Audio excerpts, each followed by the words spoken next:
Hello everyone, it's audiofic here,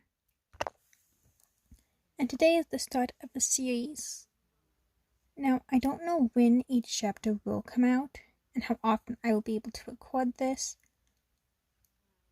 I do plan on putting this on a schedule, however, this did take me a very long time to record, so I had to keep re-recording because I kept stuttering, and in general, I was going overboard on the editing. But this version is the best version I have. I actually don't have it that edited. I'm not the best at this, as this is my first time making an audiofic or podfic. And I know my voice isn't the best. Some moments in this, you can hear some of my dogs in the background, which I apologize for. Also, some possible talking, because I do not live alone. And sometimes people talk while I'm recording, and it's just easier to just not re-record that section. Also, there is possibility of some buzzing near because there's this one fly that keeps bugging me, and it likes being next to the microphone and ruining my recordings. So for all of that, I apologize for in advance, as well as any possible stuttering or stumbling over words. I am dyslexic, so I do have problems with reading and reading out loud. Anyways, now that that's out of the way, enjoy. Nature has taught her creatures to hate by the Polysyndactyl Support Group. Fic summary. The door to Mr. Spider's home closes and Tommy Bradstoff disappears behind it, and the book does not. John picks it up. Or, sometimes John wonders who he'd be if Gertrude had taken a statement that day.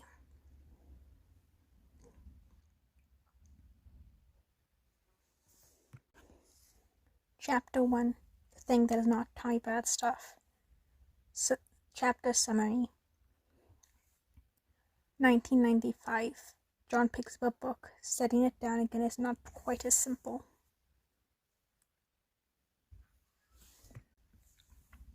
Tommy Bradstoff doesn't scream when Mr. Spider takes him, and Jonathan Sims doesn't run.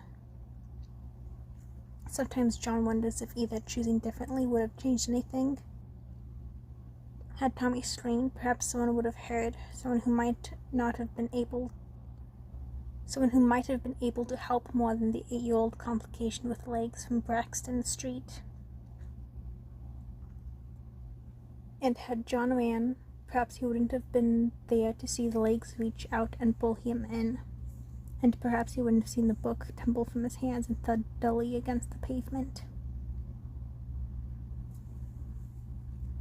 Perhaps he wouldn't have noticed any of it. And perhaps he would have never seen the book again. Perhaps someone else would have found it, corner slightly dented from where it hit the ground, and they would have picked it up and taken it home, flipped through it perhaps. Paused at the last page like Tommy had before them, pressed it against the door, raised it to knock. It's that last image that gets him. Really, it's the thought of those spindly legs that makes him do what he does. The book is there, gleaming dully in the lackluster sun, and it will eat whoever picks it up. And so John picks it up. Doesn't want to, okay? He never wants to touch that book again. He hated it from the moment he saw it, and he hates it now. Hates it with every burst of blood pounding through his weak-walled heart. He's scared of the book, and if he's being perfectly honest, of what it will do. except it ate Tommy Bradstoff, and it's going to eat whoever reads it next. Only John knows not to read it, which is why, in a stunning moment of stupidity that he is never ever able to take back, he decides he must be the one to destroy it.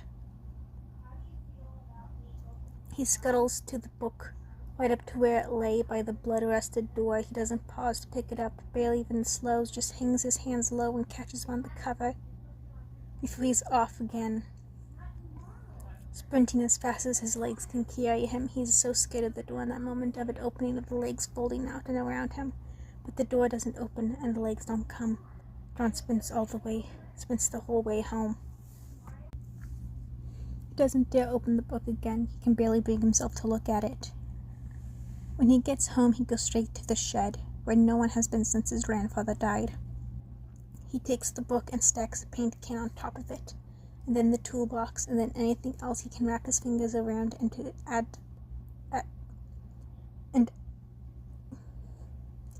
add to the stack. He stacks for 10 minutes, wrenches and screwdrivers and rakes assorted, being added to the teetering monument to his fear, most of them tumbling to the ground directly after being added to the tower. He doesn't care, he keeps stacking. Then all at once the fight goes out of him. He stumbles to the other side of the crowded wooden room before curling up in a ball on the ground, watching the tower with weary fear. Tommy Bradstoff is dead, and John thinks it might just be his fault. He has to destroy the book, that much is obvious. Can't let Mr. Spider get anyone else. The book must be a door of some sort.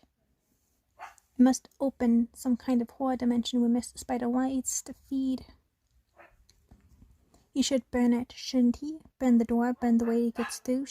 That'll be enough, wouldn't it? John thinks of the door to his own house, of it burning, and he can't help but think that would be so much easier to get inside or out of that door if that door was gone. Does the door let Mr. Spider out, or does it also keep him in? John barely makes it outside before he throws up. Tommy hadn't screamed when it took him. There hadn't been a time. John wonders if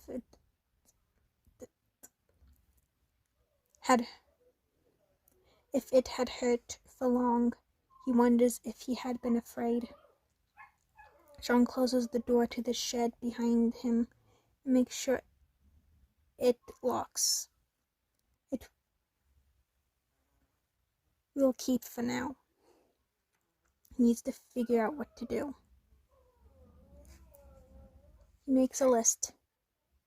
It reads: burn it, bury it, freeze it in ice, toss it into the ocean, encase it in cement. Burning it is out. He doesn't know what it would do. If turning it to ash will make it better or worse. He's too afraid to try. He thinks burying it might work, but he doesn't know where he could put it without the risk of it being dug up again. He doesn't think he could dig deep enough on his own to make any real difficulty. And there are plenty of dogs and kids alike who like to dig. The ice stops making sense not too long after he comes up with it. Ice melts after all. And he needs the book to be locked up for good. Perhaps the ocean would work, but he can't exactly leave it near the shore. Waves might wash it up again, or divers might find a children's board book encased in the muck, might bring it back to the surface with the microbe to wonder what it says. He'd need a boat at the very least, one that could take him to the point where the ocean is deep, dark and deep, where he can put the book in a bag and fill it with rocks and send it sailing down below. But he doesn't know where he might possibly find a boat, or anyone willing to take him out. The last one is daft. He doesn't know where he might find cement. In the back of his mind, John can still feel the book in the shed, waiting like a spider on a web. At dinner that night, Nan says that Tommy Bradstoff was supposed to come help her today, and he hadn't. And it was so unlike such a responsible, punctual boy to not so much as ring.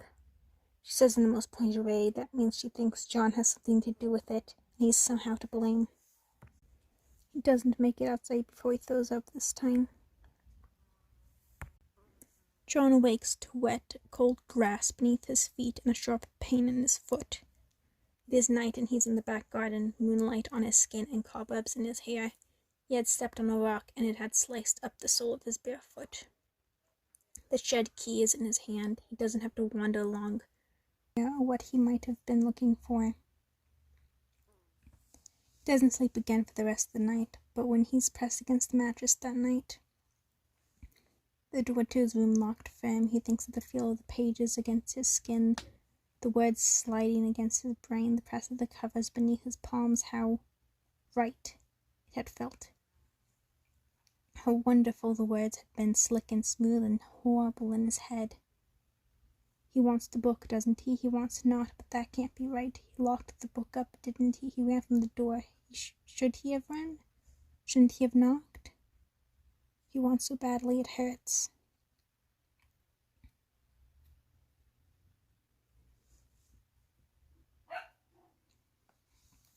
The next day, John is feverish with fear and trembling like relief. He looks just horrid enough that Nan doesn't even make the slightest intimation that he's faking to get the day off.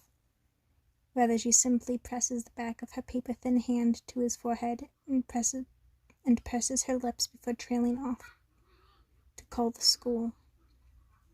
After she came back to his bed with the bowl of cereal and a glass of juice, something soft at the edges of her eyes. Something close to concern, but her face has been carved in stone for so long that she can hardly make much of a fight. I meant to go help out down at the library today, she says, crisp and clear in the way that John imagines his dead voice had sounded. But if you're not feeling well, I can call and... No, says John. Just quickly enough for the softness to vanish, he wonders if it had ever been there at all. I'll be fine on my own. You go. There's a book in the shed. John can feel it waiting. He thinks it's still hungry. All right, says Nan. And then John is alone again. He's always alone. He can't help but think he wishes she had stayed. John finds himself trailing for the shed, keen hand on four separate occasions throughout the day. He always snaps out of it before he ever gets close to the book itself. But on the last time, the key is already in the lock and it's about to turn. And he pulls the key out, and he places it in his pocket. Once more and sprints back to the house, a momentary pinch of anguish, of pain, a part of him screaming to go back and retrieve the book. He wants it, he needs it. Such things were meant to be read and consumed by. It should never be locked up.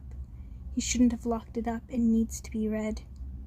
Can't let it stay in the house for a second longer. Hands hurt when he moves them, but he supposes that's what happens when you wedge four thumbtacks in the places between your fingers. The pain is the point. It's always pain that snaps him out of the book's thrall. Tommy Bradstoff knocking him to the ground, the rock beneath his feet, bees stinging him before the lock can turn, and it's pain he needs to get rid of it.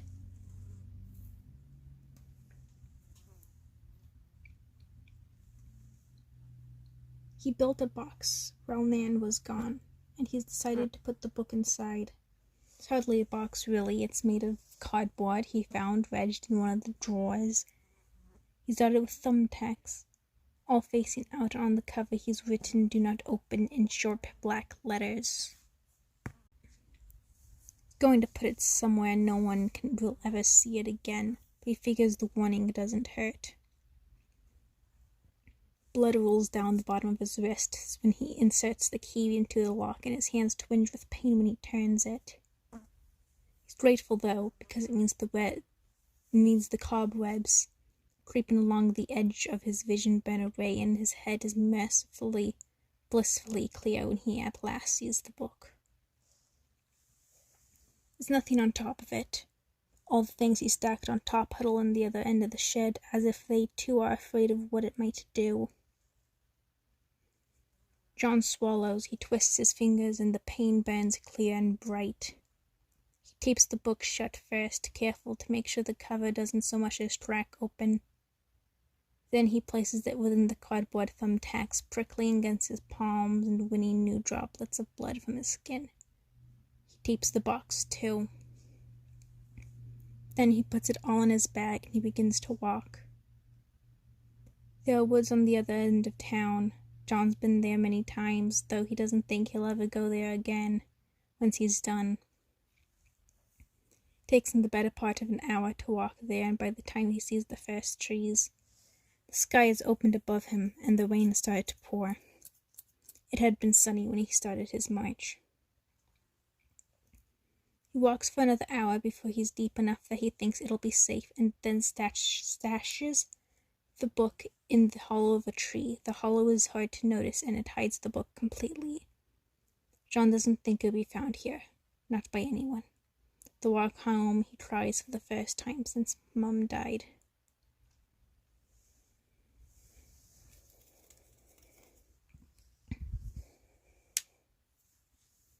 Nan's furious with him when he finally makes it back, and John takes it all with a tired kind of relief.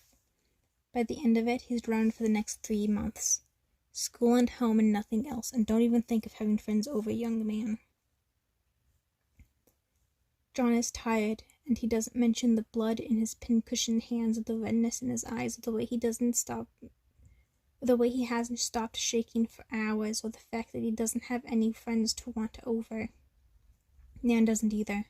He hadn't expected her to. He's sent to bed without supper, but that's all right. He doesn't think he could stomach the food anyway. John dreams of spiders that night, of webs around his limbs, of crawling, creeping blackness. He doesn't scream when he's awake. That's only because he can't find the breath. Paralyzed beneath his covers, he can still see the stained red or white of the door. Still hear Tommy Bradstoff's gasp before a scream. Still see the limbs reaching out. Doesn't matter, he tells himself, curled against the mattress and waiting for dawn. The book is gone, and that's all that matters. The book is gone. There are creaks in the night, groans of a settling house, and John tells himself the book is gone. There are pauses in the silence, moments when he can feel the stream trying to crawl its way up his swollen throat, and John tells himself the book is gone. Tommy Bradstoff is dead, and it is the fault of no one but John. John tells himself the book is gone. He is so very afraid the book is gone. He's afraid the book is gone. All that matters is that the book is gone. The next day there's a knock on the door. Twice and measured. It's Tommy Bradstoff. He's come to help Mrs. Sims. Tommy Bradstoff moves like a puppet jerked by strings, and John is the only one that notices. He sits at the table, barely moving from the sheer terror of it all, feeling the blood pulse from his heart to the tips of his fingers down his legs and his ears. He doesn't know if he's breathing. He doesn't think he is. Nan gives him tea before she gives him any chores at all, tuts over his disappearance. She calls it that, his disappearance, and she has no idea how right she is, and brushes the cobwebs from his hair. It's from the Jones house, says the thing that is not Tommy Bradstoff, and smiles. They had me clean their shed for them. Its voice lingers on the word shed. John is the only one that notices that either. Nan's nose winkles at the mention of the Joneses. She's never has liked Mr. Jones. John wonders if the thing that is not Tommy Bradstoff knows that. Smiles at John from across the table, thin, just enough to reveal its broad, white teeth. John stares at it, and he does not smile back. A spider crawls from the corner of his mouth up his cheek, settles at the corner of his eye. Well, Tommy, you'll find no such filth here. I have a few things still left from the other day, if you'll... Nan trails off, her words suspended in the air between them like they're caught in a web. I have to go to the store, she declares, suddenly standing. She doesn't pick up her bag. I'll be back in a few hours. Nan went to the store yesterday. Do you need anything, Tommy, dear? No, Mrs. Sims, says the thing that is not Tommy Bradstoff, and is still smiling and still watching John. You just be off now. John, do you need anything? John can't find his voice. He shakes his head just barely. Nan doesn't stop for her shoes before she walks out the door. She doesn't get her coat. She doesn't knock either, and John can't help but be grateful for that. The thing that is not Tommy Bradstoff does not speak for a long while after Nan has left. It just sits there watching John. His hands scuttle across the surface of the table, fingers tripping over themselves like the legs of a spider. You should be more careful with your things, John, it says, eventually. You seem to have a nasty habit of leaving them lying around. John cannot speak. I found something in the woods, it continues. It belongs to you. John cannot speak. He shakes his head in mute terror. Thing that is not Tommy Bradstoff looks at him sharply. Belonging is important, John. Ownership is important. It counts. You cannot get rid of things so easily. Get out, John manages, his voice barely a croak. I'll call the police. The thing that is not Tommy Bradstoff doesn't seem bothered in the slightest. Of course, you don't own the book. Mrs. Sims bought it. It belongs to her. She paid for it. She paid for the cost. Paid for the consequences. Perhaps I should return it to her instead. Threat is enough to break the fear gluing John to his spot, shatter it like glass, freeing him cleaner than any thumbtack could, and in that moment he's rocketing to his feet, his chair screeching back. Shut up. The thing that is not Tommy Bradstoff grins, this time wide, and John can see the black emptiness waiting inside. Cobwebs cling to his teeth and to the back of his throat. Down, down, down. The web isn't so bad, John, it says, and it stands too. It walks towards him jerkily, like his limbs don't fit, like they're pulled by threads. It already knows you. You already know it. It won't hurt you, John. John trips backwards, his heart pounding in his chest, his legs tremble. He doesn't think it can make it to the door. It won't eat you, not like it ate Tommy. It wants you, John. It likes the way your thoughts feel, so slippery, so hungry, so keen. It wants to keep you close, tangle you up, fill you up, keep you in its threads forever, forever, forever. Not Tommy looks so earnest in that moment, so sincere, like it hurts wanting John.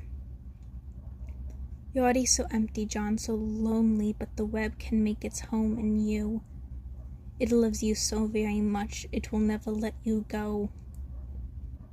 John's throat is a cave-in, an avalanche, a stream that never ends. He can't breathe. He moves back 2 steps for the thing's 1. It is between him and the door, though, and he runs out of space fast. The kitchen countertop cuts into the base of his spine. He can't run any farther. The thing that is not Tommy Bradstoff creeps to John's side, leans over to whisper into his ear. A spider falls from its open maw. It scuttles across the collar of John's shirt and slips and falls to the counter below. Come home, John, it tells him, soft and earnest. The words scuttle into his brain like spiders, all in a line. Its fingers wrap around his wrist, pins it to the countertop. It will only hurt for a moment. John shakes his head mutely. He can't breathe.